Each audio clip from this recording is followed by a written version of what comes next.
Oftentimes, we talk about the things that we want to start during New Year. But this time, I want to talk about something that I want to stop this 2026. And I want to talk about this mindset that I don't want to bring into 2026. Pero gusto ko ring ikwento kung ano yung naging journey ko that led me to this decision. So, feeling ko nag-start talaga to last year. Or siguro, ano na siya, accumulation of many different experiences, many different transitions na nangyari sa life ko or around me na feeling ko nare-reinforce or nasa-strengthen tong mindset na para bang my best days were behind me. Na para bang tapos na yung maliligayang araw ko. Yung ganong feeling na my glory days are done. Kasi feeling ko parang when I look back, parang ang saya lang dati, ang dali lang dati. Tapos dati, hindi naman tayo masyadong adulting, wala naman tayo masyadong gastusin sa bahay or sa sarili natin. Parang wala tayo masyadong responsibilidad. Pero parang pakiramdam ko, ngayon na mas tumatanda na tayo, parang humihirap yung life, ang complicated pala, or basta yung ganon.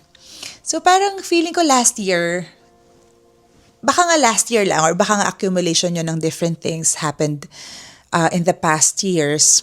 Like started nung namatay ang dad ko, 2020, tapos kinasal yung mga kapatid ko, tapos yung sister ko na-engaged 2025 this last year lang. Na parang feeling ko ang daming moving parts sa buhay ko. Parang, guys, pwede kalma lang tayo lahat. Alam mo yun, parang pwede ba steady lang? Kasi ang dami nangyayari.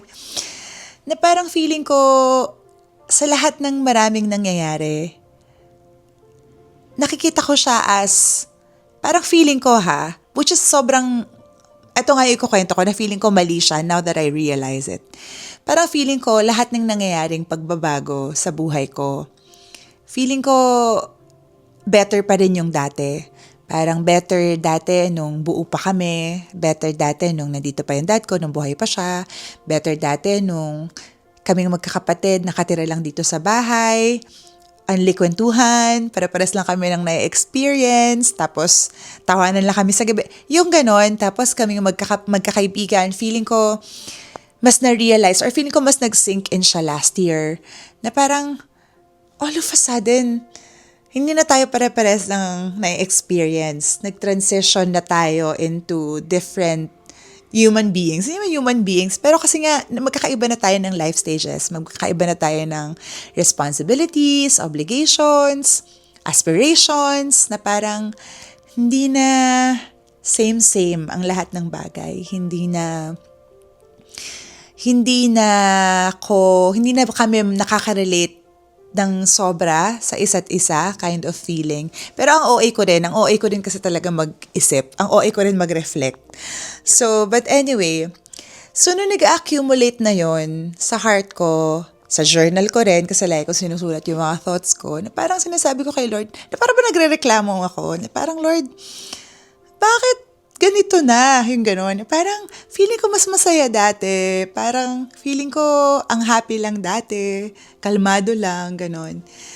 So, una ko tong pinrocess with my mom. I was sharing to her itong thoughts ko na parang, Mom, di ka ba nasesepanks? Kasi parang, grabe, sobrang dami nang nagbago sa buhay natin as a family. Na parang ngayon, kanya-kanya na kami.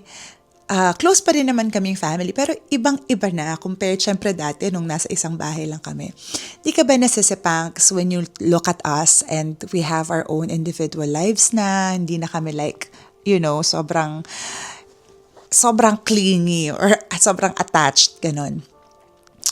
And then sabi ng mom ko, I think yun yung first time na medyo na liwanagan yung isip ko, na parang sabi niya sa akin noon, alam mo Trish, nasisepanks din ako syempre na ito na yung life natin ngayon, kumonti na tayo ng kumonti sa bahay, pero bilang magulang, masaya ako na nakikita ko kayo sa iba't ibang season ng buhay nyo, na nandito pa ako para ma-witness yung iba't ibang pagbabago sa inyo at nakikita ko rin kung paano kayo nag-evolve, kung paano kayo nagbabago.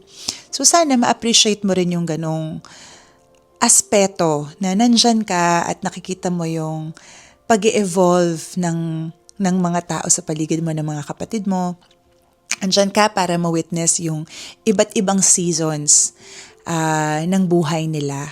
At maging grateful ka doon. Kasi ibig sabihin, ginagrant pa ni Lord tayo ng panahon para maging there in those seasons. So medyo ninamnam ko yon, nag-reflect ako doon. Tapos sinundan pa, nung nag-birthday ako, kasi pag birthday, isa-isang nagme-message yung mga family member tapos magsasabi sila ng something that they appreciate about you. Pero specifically, nung birthday ko na yon, parang sabi ng brother ko, parang, hindi ko na alam yung verbatim na sinabi niya, pero yung gist na nakuha ko from what he said is, stop dwelling in the past. Parang stop, parang making the past the best days. Parang ganon. Parang, kasi nung nag-transition kami, nara siya, nag-asawa na siya, nagkaanak na siya, nagkaroon ka rin ng new role. He was talking to me na parang naging sister-in-law ka rin, naging tita ka rin. Parang ikaw din may nagbago din yung seasons mo pero hindi mo na siya ina-embrace kasi parang gusto mong mag-remain dun sa before. Pero tapos na yun So parang wag mo nang dagdagan yung grief na nararamdaman mo. Parang wag mong pasamain yung loob mo sa mga bagay na nangyari kasi hindi naman sila masama. Yung ganong mindset. So parang dumagdag yun dun sa unang reflection ko with my mom. Parang nga no.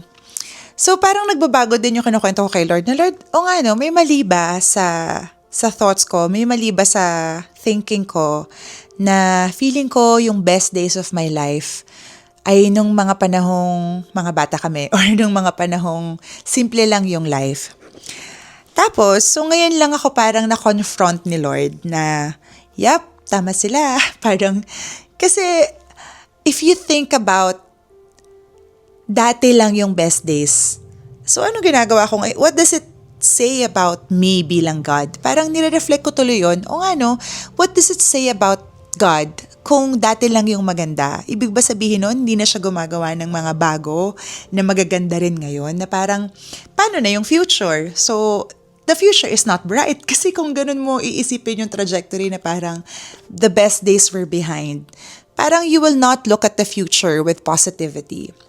So recently, like itong pa-New Year na nga, so talagang niluluto ko yung thought na yon, yung reflection na yon sa puso ko. And finally, ni-remind na ako at nilagay na talaga ni Lord yung verse, yung word, yung truth, yung salita niya na mag-expose nung lie na yon that I was parang believing, that I was parang holding on to, na parang the best days were behind me. Kasi sabi nga dito sa Isaiah 43 verses 18 to 19, remember not the former things, nor consider the things of old. Behold, I am doing a new thing. Now it springs forth. Do you not perceive it?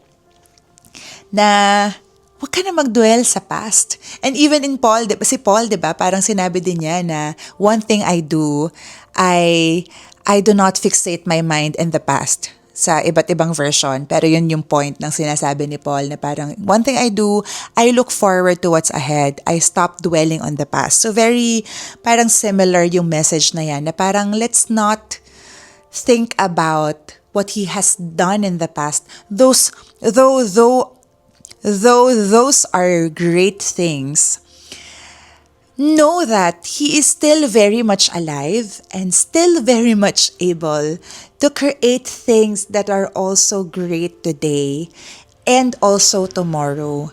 Na parang let's anchor it on His character that He is consistent and He is consistently good and He is consistently invested in us and He is consistently desiring to give us joy, not just in the past, but now and in the future. And we also know, Ecclesiastes, that He makes all things beautiful in its time. Na lahat ng ginagawa niyang season sa buhay natin, maganda siya. Kahit na masakit yung iba, malungkot yung iba, pero lahat yon well thought of, well calculated, well planned, at well-designed and customized para sa atin. At beautiful yon. So I pray na kung ikaw man ay kagaya ko sa maraming aspeto no, na feel mo ba stuck ka, na feel mo ba na feeling mo better yung dati, or siguro mas maganda yung future, na parang wala tayong appreciation ng now. Parang ayaw natin ng now. Gusto natin yung past lang, o kaya excited lang tayo sa future. Parang I pray na ma-rebuke din ka tayo. Damay-damay na to. Ma-rebuke din tayo. Ma-rebuke din kayo ng verses na parang sinampal sa akin ng Diyos. Hindi naman niya sinampal. Gently niyang pinaalala sa akin. Na yun nga, wag na nating alalahanin yung before. Kasi tapos na yun eh. Isipin natin, andito pa rin siya sa ngayon. Buhay pa rin siya. Involved pa rin siya. Waymaker pa rin siya. Miracle worker pa rin siya. Gumagawa pa rin siya ng mabubuting bagay para sa'yo, para sa akin. Kasi He is the same yesterday, today, and forevermore. So I pray na kung meron mang tayong bagay na we need to stop doing this 2026, yun ay paniwalaan that our best days were behind us. Because for as long as God is alive and He will always be alive, we can always look forward to what He has in store for us today, tomorrow, and forevermore.